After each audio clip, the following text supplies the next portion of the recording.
Titik terang kasus video asusila mirip Rebecca Klopper diungkap kuasa hukum. Titik terang kasus video asusila mirip Rebecca Klopper diungkap kuasa hukum Sandi Arifin. Kabar terbaru sebagaimana disampaikan Sandi Arifin, pelaku penyebar video asusila mirip Rebecca Klopper telah ditangkap polisi. Namun, pihak kepolisian sampai saat ini belum mengumumkan ke publik terkait pelaku penyebar video asusila mirip Rebecca Klopper. Sandi Arifin sudah mendatangi Bareskrim Polri terkait kabar itu dan membenarkan terkait adanya pelaku yang sudah tertangkap. Pengacara Rebecca Klopper, Sandi Arifin, beberkan perkembangan kasus video asusila 47 detik yang mirip kliennya. Menurut Sandi Arifin, kasus video asusila 47 detik yang mirip Rebecca Klopper telah menemukan titik terang. Sandi Arifin mengatakan bahwa pelaku penyebar video syur yang menyeret nama Rebecca itu telah ditangkap polisi.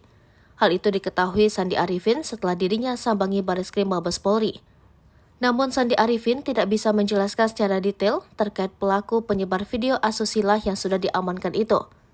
Sandi Arifin akan menginformasikan lebih lanjut setelah pihak penyidik telah mengumumkan informasi terkait di hadapan publik. Sebelumnya, dalam tulisannya di Instagram, Rebecca Klopper berharap pelaku penyebaran video syur mirip dirinya itu bisa mendapat hukuman yang setimpal dengan perbuatannya.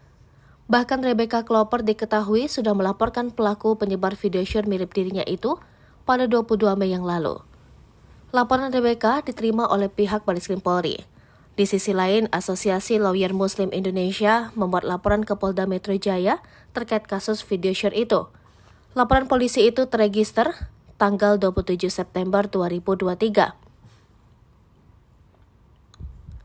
Terlapor dipersangkakan dengan Undang-Undang Nomor 19 Tahun 2016 tentang perubahan atas Undang-Undang Nomor 11 Tahun 2008 tentang informasi dan transaksi elektronik sebagaimana dimaksud dalam Pasal 27 Ayat 1, Jungto Pasal 45 Ayat 1, Jungto Pasal 52 dan atau Pasal 4 Ayat 1, Jungto Pasal 29 dan atau Pasal 6 Jungto Pasal 32, Undang-Undang RI Nomor 44 Tahun 2008 tentang pornografi. Menurut Zainul, ada 2 video dewasa yang dilaporkan pihaknya. Video-video itu berdurasi 10 menit, 52 detik, dan 1 menit 58 detik, dan tersebar lewat 2 situs. Zainul menuturkan alasan pelapor ini karena video yang beredar tersebut telah membuat masyarakat resah. Zainul menerangkan bahwa dugaan Rebecca menjadi salah satu pemeran dalam video usai pihaknya berkoordinasi dengan ahli. Oleh karena itu, ia berharap ahli juga dipanggil terkait kasus tersebut. Dalam laporannya, pihaknya turut menyertakan alat bukti berupa 2 video porno serta sejumlah tangkapan layar. Seperti diketahui, Rebecca Klopper pernah tersandung video syur 47 detik yang viral di media sosial. Bahkan terkait berita yang beredar tersebut, ia pun meminta maaf di hadapan publik karena sudah membuat heboh masyarakat Indonesia. Rebecca Klopper pun memilih untuk membawa kasus tersebut ke pihak berwajib. Ia melaporkan beberapa orang yang diduga sudah menyebarkan videonya. Rebecca didampingi pengacaranya Sandi Arifin meminta maaf atas kejadian tersebut. Becca tak hanya meminta maaf kepada masyarakat, tapi juga kepada keluarga besar dan rekan bisnis yang bekerja bersama dengan dirinya.